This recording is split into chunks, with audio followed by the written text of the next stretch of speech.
देश और दुनिया की तमाम छोटी और बड़ी खबरों के लिए हमारे चैनल को सब्सक्राइब करना न भूलें और बेल का बटन जरूर दबाएं। नमस्कार दोस्तों, स्वागत है आपका देश लाइव में और आपके साथ मैं हूं आशिमा त्यागी। दोस्तों, तेलंगाना की सियासत में एक बार फिर वो तस्वीर उभर कर सामने आई है जो बताती है कि स्थानीय निकाय चुनाव सिर्फ नगरपालिका की कुर्सियों का खेल नहीं होते हैं, ये आने वाले बड़े राजनीतिक समीकरणों की झलक भी देते हैं। और इस बार के नगर निकाय चुनाव में, जी हां, इस बार के नगर निकाय चुनाव में तस्वीर बिल्कुल साफ है। कांग्रेस सबसे बड़ी पार्टी बनकर उभरी है, बीआरएस दूसरे स्थान पर सिमटी है और बीजेपी तीसरे नंबर पर रही है। लेकिन असली कहानी इन तीनों नामों के बीच छिपी चौथी ताकत की है, यानी एआईएमआईएम।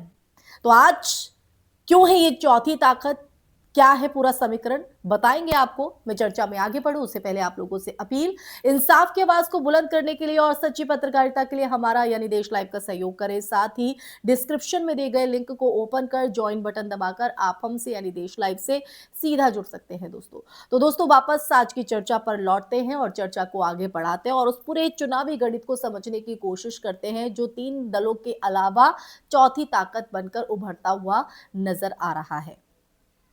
तो दोस्तों, कुल 2,996 वार्डों में से 2,982 के नतीजे घोषित हो चुके हैं और इन परिणामों ने ये स्पष्ट कर दिया, तेलंगाना की बात करें, कि तेलंगाना की शहरी राजनीति में बहुकोणीय मुकाबला अब स्थायी हो चुका है।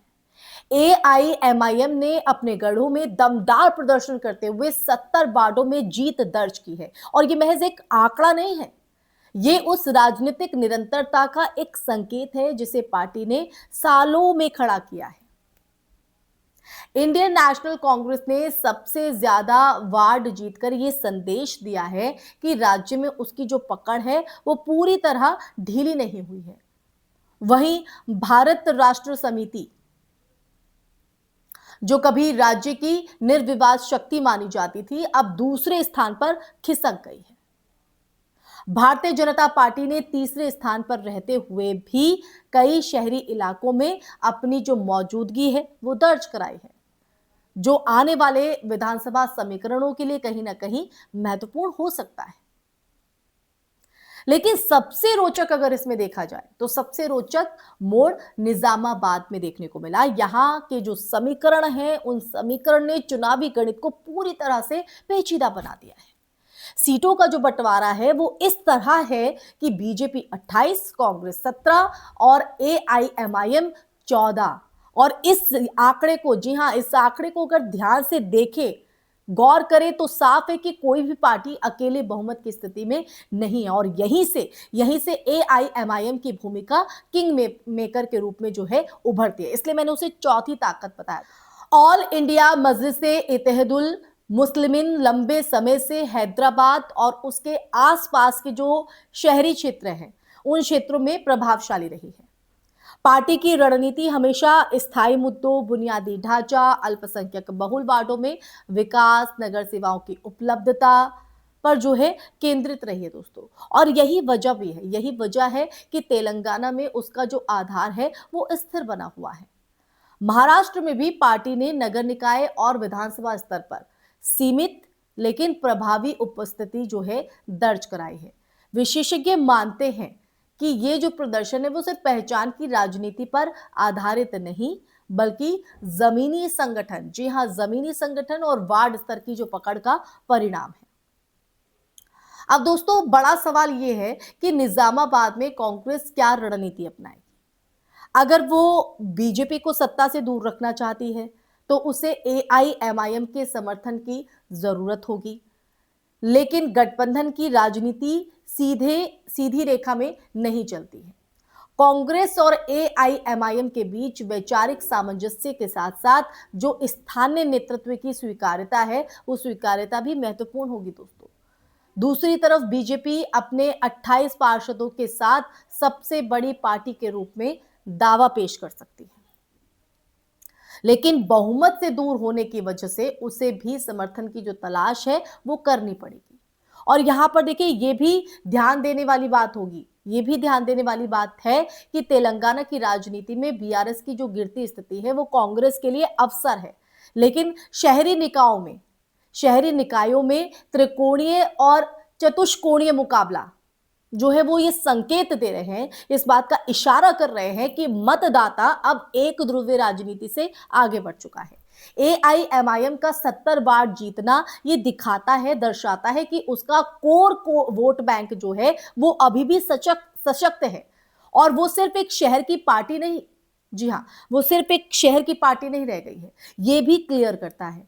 तो राजनीतिक विश्लेषकों की अगर माने तो उनका यह मानना है कि नगर निकाय चुनावों के जो परिणाम है अक्सर विधानसभा और लोकसभा चुनावों की जो दिशा है वो तय करने वाले संकेतक होते हैं।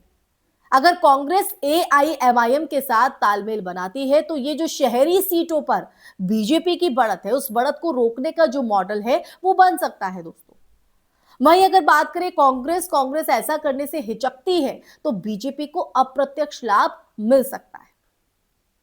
निजामाबाद की जो स्थिति है वो सिर्फ स्थानीय सत्ता का प्रश्न नहीं है, ये राज्य की व्यापक राजनीतिक धुरी को प्रभावित कर सकती है।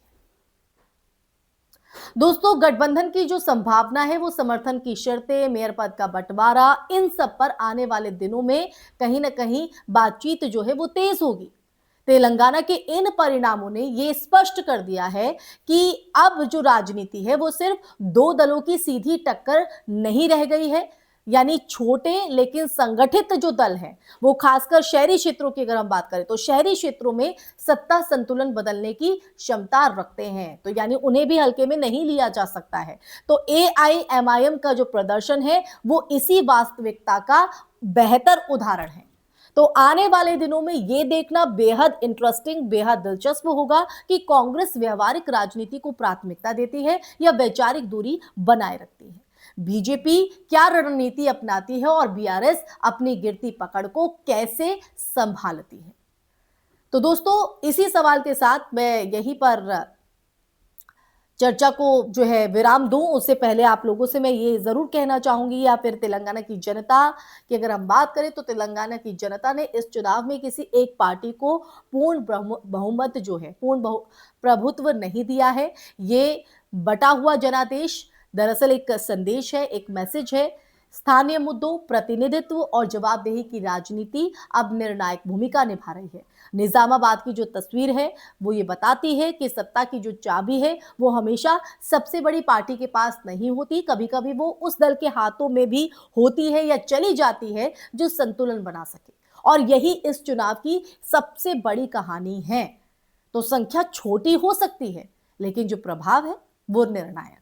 इसी के साथ इस चर्चा में फिलहाल के लिए बस इतना ही दोस्तों। इस चर्चा में आपको क्या समझ में आया, इस पर आपकी क्या राय है, कमेंट सेक्शन में कमेंट करके जरूर बताइएगा और इस वीडियो को ज्यादा से ज्यादा शेयर कीजिएगा। हमारे चैनल देश लाइव को सब्सक्राइब कीजिएगा। फिर हाजिर होंगे ऐसी ही चर्चा लेकर, तब तक के लिए अपना ख्याल रखिए। जय हिंद, जय भारत, नमस्कार।